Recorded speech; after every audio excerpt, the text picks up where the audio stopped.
Hello, everybody. What is going on? I'm going to bring you guys here is Dragon Ball Super Episode 37 review. That this was really good. It's probably the best fight of the entire series so far. Like, I'm not even kidding. You're going to sit back, relax. If you didn't watch this, by all means, watch it. It's probably the best fight of this entire series. Dragon Ball Super. Yes, I'm going to say that. And a lot of people can agree. The best fight of Super so far. I'm going to really keyword so far because we still have it's 100 episodes total. We still have a lot left. We still have 73? Yeah, some math? Yeah, 73 episodes left. So a lot of episodes left, a lot of arcs left.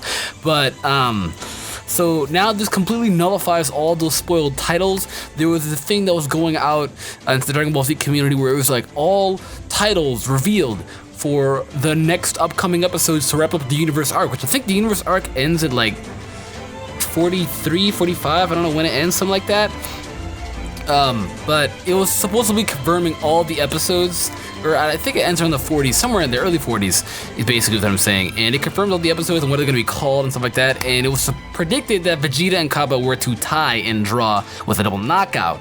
And then Goku fighting Hit, and then, losing and then Manaka fighting Hit, and then wrapping that up. But now we can see that is completely deconfirmed, and that's not true. So all those things that you see out there in the Dragon Ball Z community that look and sound like they're probably real, chances are they not. I wouldn't believe it. But just to point this out, they officially did now talk about it in the anime, calling it Super Saiyan Blue. It's no more Super Saiyan God Super Saiyan. No, it's not called that. It's called Super Saiyan Blue, and now the anime itself is not going to be representing that as well. And they really made it public now, since Vegeta himself mentioned this Super Saiyan Blue. But Cabba, young boy, Saiyan from the Universe 6, you can see that he's nowhere near as strong as Vegeta. The gap is incredible. And I guess Saiyans over there really can't transform because they're just peaceful. They're warriors and they're heroes. So they constantly look at the positive. Whereas Saiyans in the actual universe, Universe 7, they were aggressive, savage warriors, you know? They were warriors. They were hunters, if you want to call them like that too. They were deadly, powerful, a powerful race, and they were constantly would get angry, and they would use their anger for their power. Since when the Frieza race was controlling them, they got even more angry, and boom, spark the anger inside of them, and you are able to bring out the Saiyan inside of you. And Cabba really didn't get angry. He was just too calm. He really never got angry. So Vegeta pissed him off, and he said, "I'm gonna kill everybody on planet Sado, and I'm also destroy your father and your entire family and the entire planet. He's gonna blow up the planet." I was like, yo, he's bluffing. I know that he's bluffing. I knew he was bluffing the entire time because Vegeta's not that type of guy anymore. I knew that he was bluffing. Plus, he has a relationship with Goku and Oob, which, I don't know, Toriyama confused me sometimes because he did deconfirm the last episode of Dragon Ball Z being canon. So anything is now up for grabs now. But my boy deconfirmed this, so we know that Oob was going to be a thing though. But it's like that relationship with Goku and Oob for the last few episodes of Dragon Ball Z, Vegeta and Cabba have. He's training him. He's making him a stronger character, and I like that because I actually like Cabba. Cabba is dope. Cabba is cool. Cabba is awesome. I like Cabba.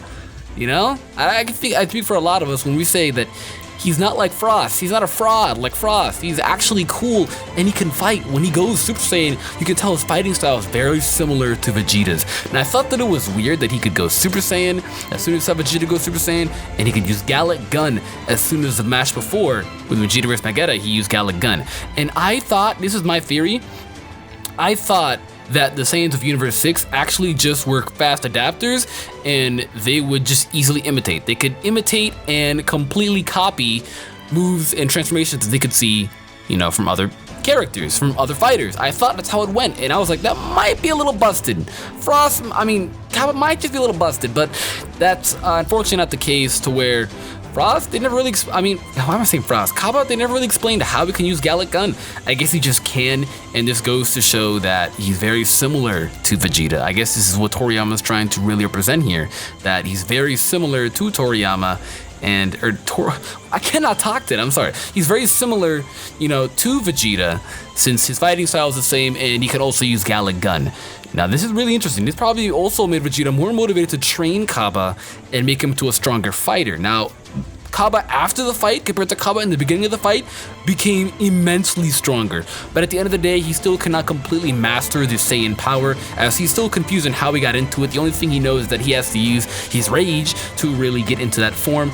But the thing is, though, is that he doesn't really get mad. So what he has to do is control that anger to where he doesn't need to get into the rage all the time, He just needs to control his powers a little more. But He didn't really do a good job at that.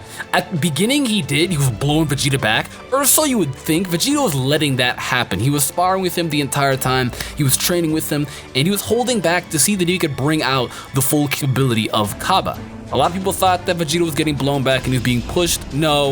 Of course, he was caught off guard just a little bit in the beginning, though. At base forms, they aren't equal, so Cabba is pretty powerful, he's saying, with their power, but then Vegeta's got Super Saiyan, which his Super Saiyan is far stronger than Cabba's Super Saiyan, and then at the end, he used Super Saiyan Blue, and, well, it was a train wreck there. Like, all he did, he's like, remember this pain. And then he just hit him right in the gut, dude. You could see the air come outside of his back from how strong that fist was, dude. And, well, then they just... Cabba rip. And next time we're going to be seeing Vegeta fighting Hit, the last character that they're going to be having, the last fighter from Universe 6. Now, if Hit goes down, then Universe 7 wins the tournament and they get the Super Dragon Balls.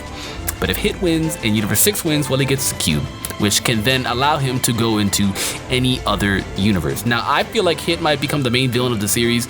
I feel like there might be an arc afterwards just about Hit, and then some future other arcs. So there's like 73 episodes left, so it's gonna be like, this is gonna be clearly, or why am I saying 70? Yeah, 70, yeah, okay. Why am I saying 70? There's 63 left, I'm stupid. There's gonna be like 63 episodes left right now, and I don't wanna say that Hit is gonna take up the entirety of the Dragon Ball Super series. I just feel like they're gonna talk more about Hit, because if you think about it, he is an assassin around the entire universe. He goes around killing people. He's hard to do that. Maybe he can do this to another universe. Who really knows? At this point, it's just confusing. I don't know. At this point, it's just really confusing, and I see Hit doing a lot of power. You know, he's just a very strong guy. With this cube, he's able to teleport and go to any universe at the blink of an eye, just like that. That's how Champa did it. Well, I wouldn't say blink of an eye. Maybe it's like not that long. It's clearly a lot faster than actually getting to there by instant transmission. It's gonna take you years. So there's that. But I don't know. We'll see what Hit can do. We know that Hit is stupid powerful, since in the next time credits, he's absolutely blowing Vegeta back when Vegeta is in Super Saiyan Blue form, which is the strongest form and quote unquote the strongest character. And since Vegeta is stronger than Goku, no one knows how he got into Super Saiyan Blue, but he did. So he's getting blown back, but if he gets blown back, Tatsumaka the fraud. Tatsumaka the fraud, but that's it. Thanks for watching. I'm gonna get out of here. I'll see you next Sunday. Goodbye.